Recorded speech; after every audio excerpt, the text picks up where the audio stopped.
Hey guys, what's going on? Welcome back to the channel. Welcome back to the bathroom edition here in the shop. I don't even know what part we're on now, 7, 8, something like that. But just want to show you guys what I've been working on and kind of what is left to do. My main goal right now is trying to get ready for drywall. So the rough plumbing is done as far as all the supply lines and everything. I still got to tie in the vent. I got to go across and down into the crawl here. So that's got to get done. I do have my electrical in, so I did run 2 new circuits from the panel. They're not tied in the panel yet, but they do come across. They come down and go in. Once they're in here, they come over.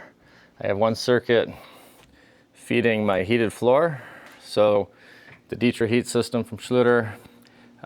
Total, it's about 5 amps it's only gonna be drawing. So that circuit's gonna, the first circuit, 20 amp circuit's gonna feed the floor, then it goes back up and comes over to the GFCI here.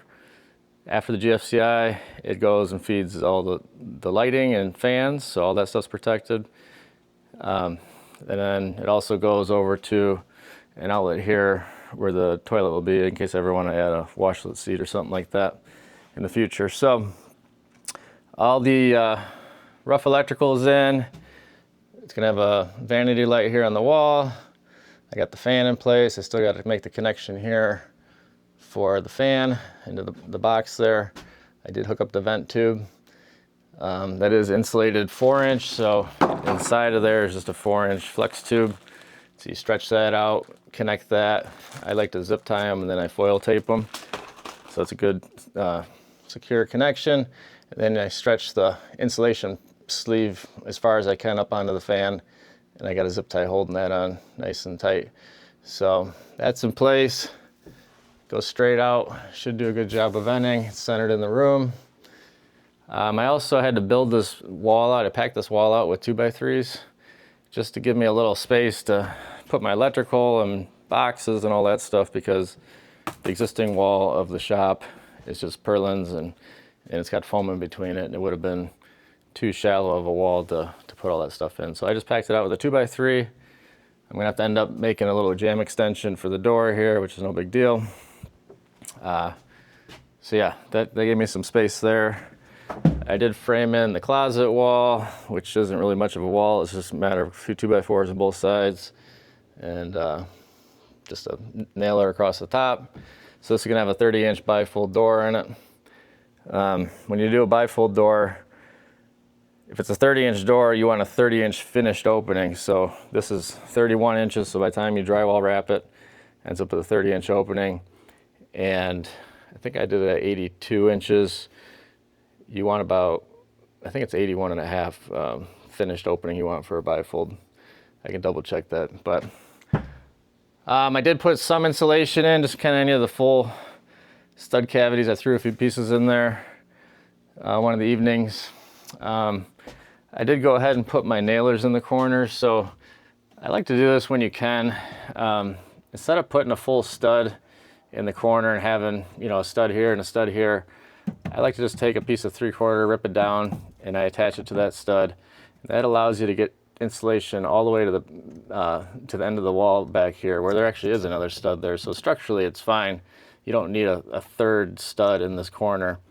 Because once you put that third stud in there, now you just have a blind dead corner that has 0 insulation in it.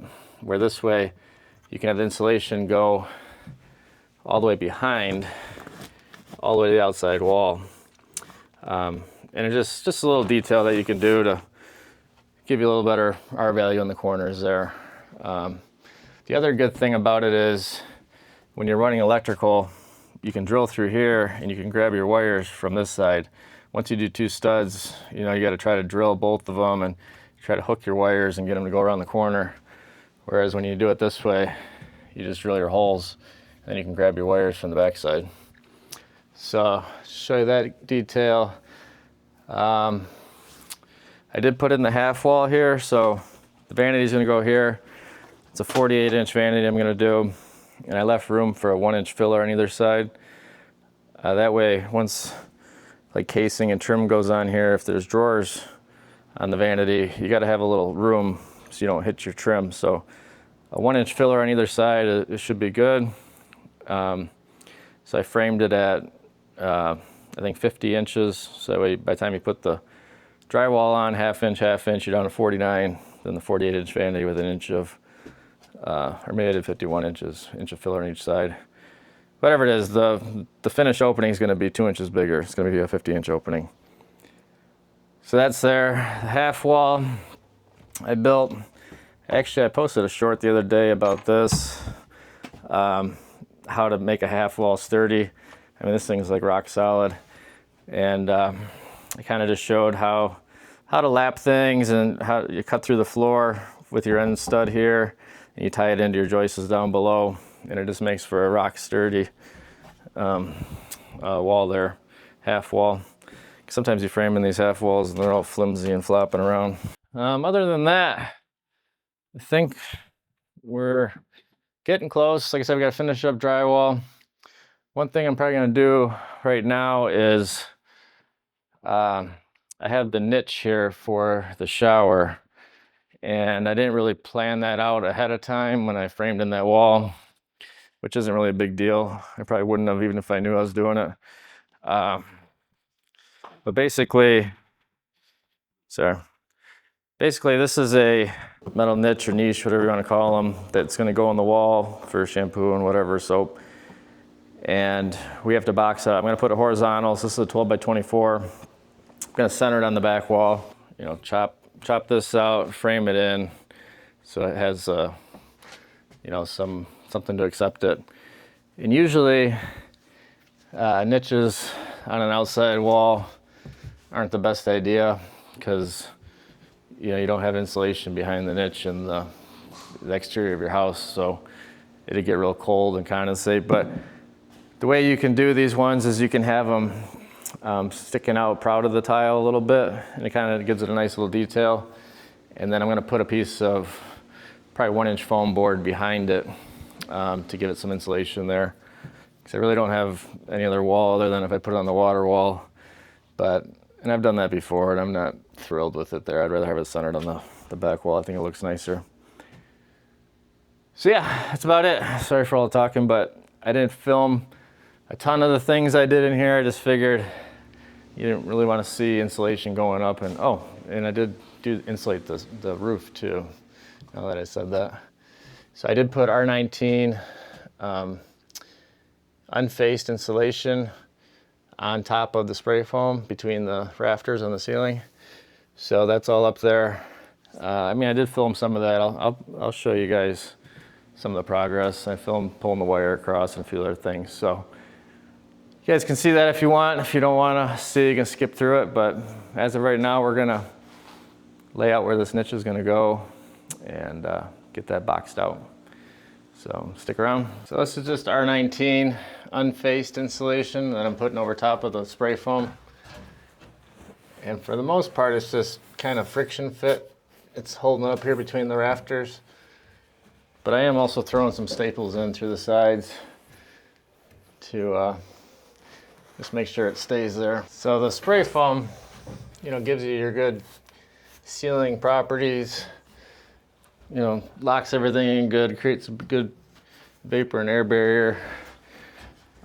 Once you have a couple inches of that, you don't need to just keep spending more money on the foam.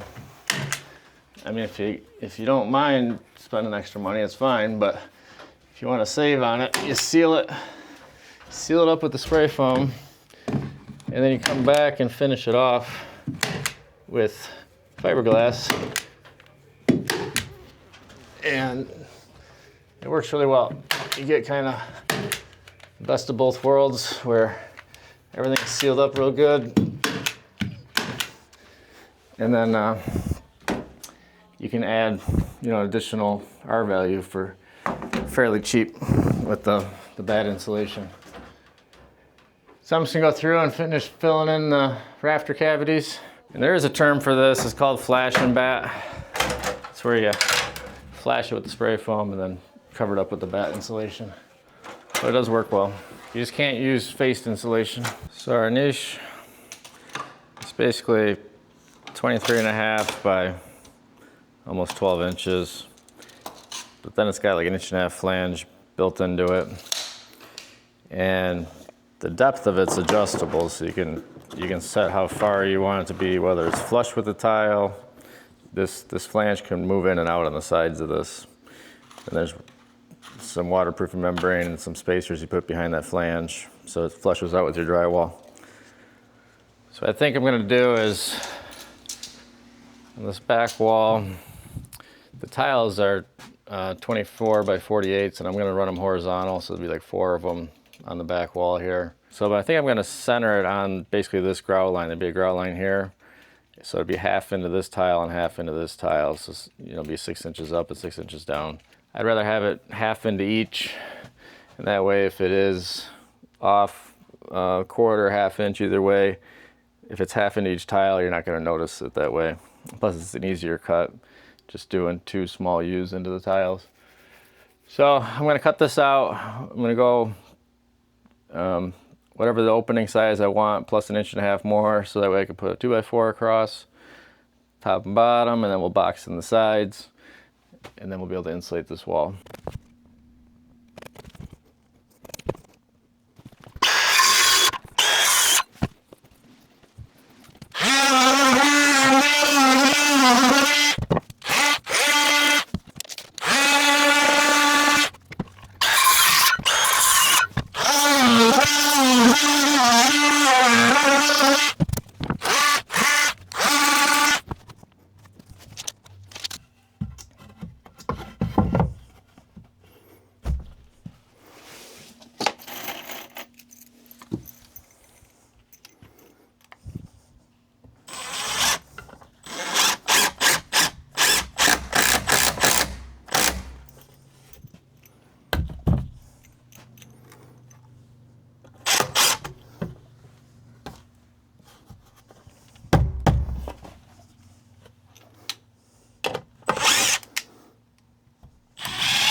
A little trick for you guys, you ever got to flush out a board? I feel like most people know this, but if not, you can put a screw in the board you want to pull outward, and then you can pry against it and flush out your board.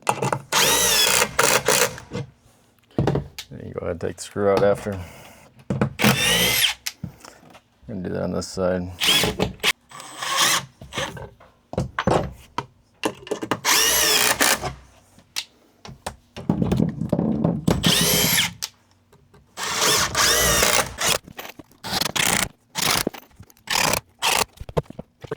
So up here, we're actually going to do 2 of them, 2 on top of each other.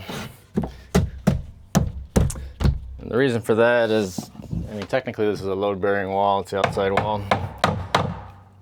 And I thought I was just going to have to cut 1 stud up, but I ended up having to cut 2 out. So if we put 2 of these in, it's kind of like a hillbilly header, I guess you call it, but I mean, I'm not worried. This roof is so small and there's such little weight actually on here. This is more than enough. And then once we put our 2 verticals back in on either side of this niche, it's going to be more than supported. So I didn't think a full header was necessary. So this should be plenty sufficient for what we're going to do.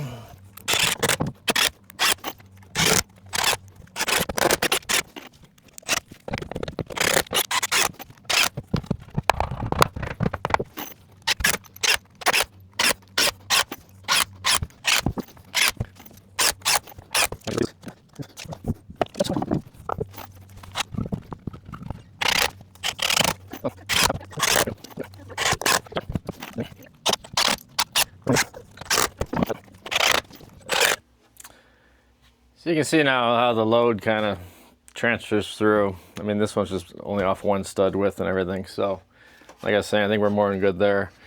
So now this is kind of how, it's not going to go in right now. I just want to test fit it, but you can see you can adjust the depth of this box in relationship to the wall. And you can have it set up to where your tile comes in exactly flush with this. You can have it come to where this sticks out just past the tile slightly, so it's a little bit proud of the tile. You could even have it go behind the tile and put like a Schluter jolly edge around the tile. There's a few different options you can do for it. So when I framed it, I made it to where these are basically half on the studs all the way around. So we have a little bit of adjustment all the way around, and once we mount it, we'll have a half a stud to put the drywall or the curdy board, whatever we end up using on the walls here. So I think it worked out well. Should look good. Like I said, we got a little bit of play, so if we want to get it centered up exactly between the two tiles, should work well.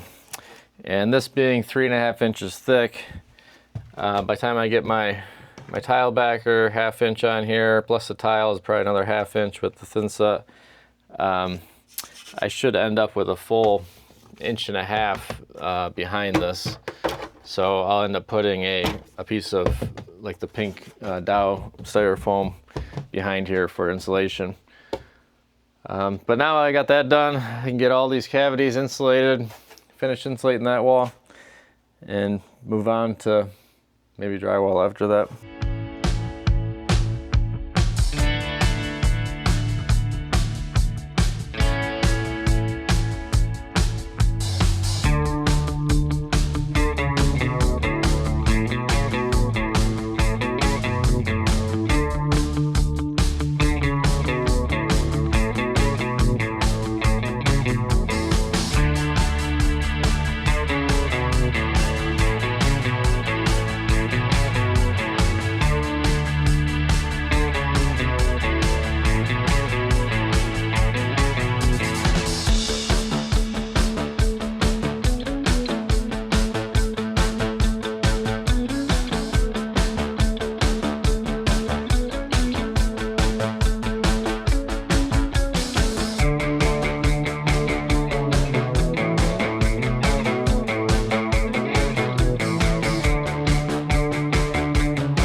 One thing that's a good idea to do is get yourself some sealant, caulk, even if it's some old caulk that you had laying around.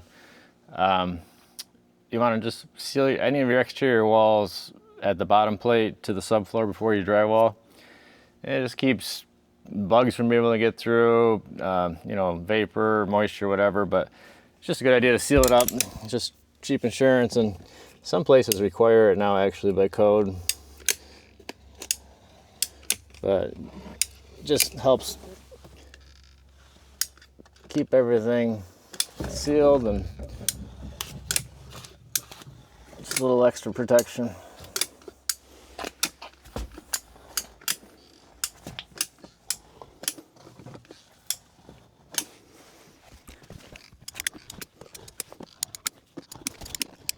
It works good just to cut a big wide cut on the tip of your caulk tube. Then you don't have to use your finger or nothing.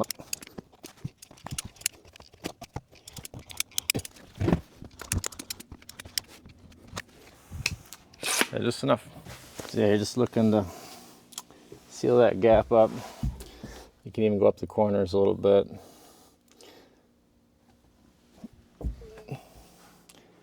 Alrighty guys, that's where we're gonna wrap up this one. Appreciate you guys watching. And I do apologize for kind of doing these outros after the fact. I didn't really film them like I should have when I was filming the actual videos. And I'm still behind on everything, and just got back from a vacation. We're out of town for a week and a half, so life's been busy. Christmas is a couple days away, but all good. So, like I said, appreciate you guys watching. If you give me a thumbs up, subscribe, I appreciate it. On the next one, drywall will be going up and prepping for tile, and we'll go from there. So, thanks again. We'll see ya.